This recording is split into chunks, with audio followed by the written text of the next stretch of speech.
السلام علیکم ورحمۃ اللہ وبرکاتہ۔ الوداع، یہ لفظ جب ہم سنتے ہیں تو رمضان المبارک کا جو آخری جمعہ ہوتا ہے اس کا تصور ہمارے ذہنوں میں آ جاتا ہے۔ الوداع کا معنی ہوتا ہے رخصت کرنے کے، رخصتی کے، اس کے معنی ہوتے ہیں کسی کو آپ رخصت کر رہے ہیں تو یہی چیز الوداع ہے۔ اب جو رمضان المبارک کا آخری جمعہ ہے جسے لوگ الوداعی جمعہ کہتے ہیں، اور اس دن خصوصیت کے ساتھ الوداع پڑھتے ہیں، کرتے ہیں، اور کچھ لوگوں کے ذہن و دماغ میں یہ باتیں رہتی ہیں، جیسے کہ ہمارے پاس جو میسیجز آتے ہیں وہ یہ کہ اگر الوداع کی نماز اگر کوئی نہیں پڑھتا ہے تو لوگ اسے جو ہے بہت برا بھلا کہتے ہیں، اور یہ سمجھتے ہیں کہ زندگی کے سارے برکتوں سے، ساری رحمتوں سے وہ محروم ہو گیا۔ اور کچھ لوگ جو یہ سمجھتے ہیں کہ الوداعی جمعہ جو ہوتی ہے وہ اس میں نیا کپڑا پہننا ضروری ہے، مسجد میں اگلی صف میں جانا ضروری ہے، لیٹ ہو گئے تو گناہ ملے گا، یہ ساری خرافات لوگ سمجھتے رہتے ہیں۔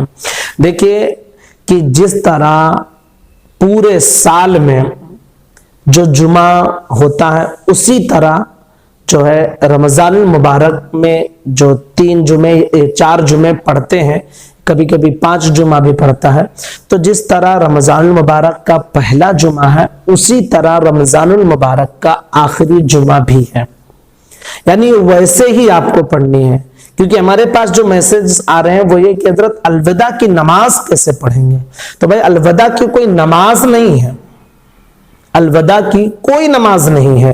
جیسے آپ رمضان المبارک کے پہلے جمعہ کو جس طرح آپ نے جمعہ کی نماز ادا کی ہے، اسی طرح آپ رمضان المبارک کے آخری جمعہ کو بھی ادا کریں گے، یعنی 4 رکعت پہلے سنت موقدہ پڑھیں گے، پھر 2 رکعت جمعہ کی فرض پڑھیں گے، پھر 4 رکعت سنت موقدہ، پھر 2 رکعت سنت موقدہ، پھر 2 رکعت نفل۔ یہی 14 رکعت آپ کو الوداع میں بھی پڑھنی ہے، کوئی الگ سے نماز اس کی نہیں ہے۔ اچھا، جو لوگ یہ سمجھتے ہیں کہ الوداع چھوڑنا یہ بہت بڑی محرومی ہے، تو بھائی الوداع ہو یا کوئی بھی جمعہ ہو، الوداع کی جمعہ ہو جسے آپ الوداع کہتے ہیں، رمضان مبارک کا آخری جمعہ، یہ جمعہ ہو یا پھر سال کا کوئی بھی جمعہ ہو، آپ کسی بھی جمعہ کو بغیر کسی عذر کے، بغیر کسی عذر شرعی کے، مجبوری کے اگر آپ چھوڑیں گے تو آپ کو گناہ ملے گا۔ جیسے عام جمعہ کو چھوڑنے کا گناہ ملتا ہے، اسی طرح الوداع کے جمعہ کو بھی اگر آپ چھوڑیں گے تو ویسے ہی گناہ رہے گا، کوئی ایسا نہیں کہ آپ کا ایمان چلا جائے گا جیسا کہ کچھ لوگ یہ سمجھتے ہیں۔ اچھا، دلچسپ بات یہ ہوتی ہے کہ ہم اسے الوداعی جمعہ کہتے ہیں۔ انشاءاللہ میں اس پر سیدی سرکار اعلیٰ حضرت رضی اللہ تعالیٰ عنہ کا الوداع کے متعلق جو خاص فرمان ہے وہ میں اگلی کلپ میں آپ کے حوالے کروں گا۔ الوداع کے حوالے سے ہم یہ سمجھتے ہیں کہ یہ رخصتی ہے۔ کسی چیز کو جب ہم رخصت کرتے ہیں، اپنی محبوب چیز کو، تو ہمارے دل میں ایک خوشی رہتی ہے، ایک غم رہتا ہے، دل میں ایک غم رہتا ہے۔ اب آپ دیکھیے ہمارا الوداعی جمعہ جو ہوتا ہے وہ خوشی والا ہوتا ہے، کہ جیسے ہم خوشی خوشی رمضان کو الوداع کہہ رہے ہیں، جبکہ رمضان المبارک جب رخصت ہو تو یہ غم ہونا چاہیے۔ ہم نئے کپڑے پہنتے ہیں اور اس کے بعد میں نیا کپڑا نہ ملے تو جمعہ پڑھنے نہیں جاتے ہیں، گھر کی خواتین نیا کپڑا نہ ملے تو الوداع جمعہ کو نہائیں گے تک نہیں، اور اسی طرح الگ الگ خرافات لوگ رائج کیے رکھے ہیں، نہ جانے کون کون سی باتیں۔ بھائی جب الوداع ہے تو وہ ہمارا غم کا دن ہے، تو غم میں ہم خوشی مناتے ہیں، یہ بھی ایک دلچسپ بات ہے۔ تو الوداع اگر آپ کہہ رہے ہیں اسے، تو اسی غم کے ساتھ اسے آپ رخصت کیجئے۔ دل میں حقیقتاً غم ہونا چاہیے، لیکن دل میں خوشی ہوتی ہے کہ عید آ رہی ہے، دل میں خوشی ہوتی ہے کہ رمضان مبارک کے مہینہ ختم ہو رہا ہے، اور ظاہری طور پہ ہم اسے الوداع کا نام دے دیتے ہیں، تو اس الوداع کا کوئی مطلب نہیں رہ جاتا ہے۔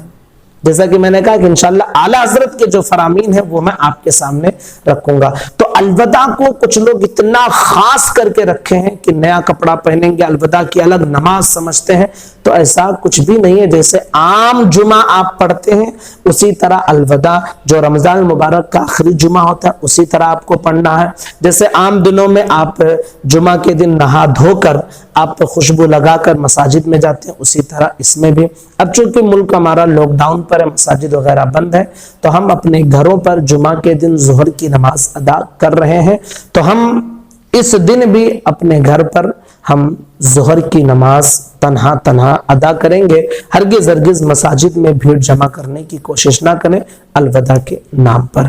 تو آپ انتظار کریں، انشاءاللہ الوداع کے متعلق ایک کلپ میں اعلیٰ حضرت رضی اللہ تعالیٰ عنہ کے فرمان کے متعلق آپ کے حوالے کروں گا۔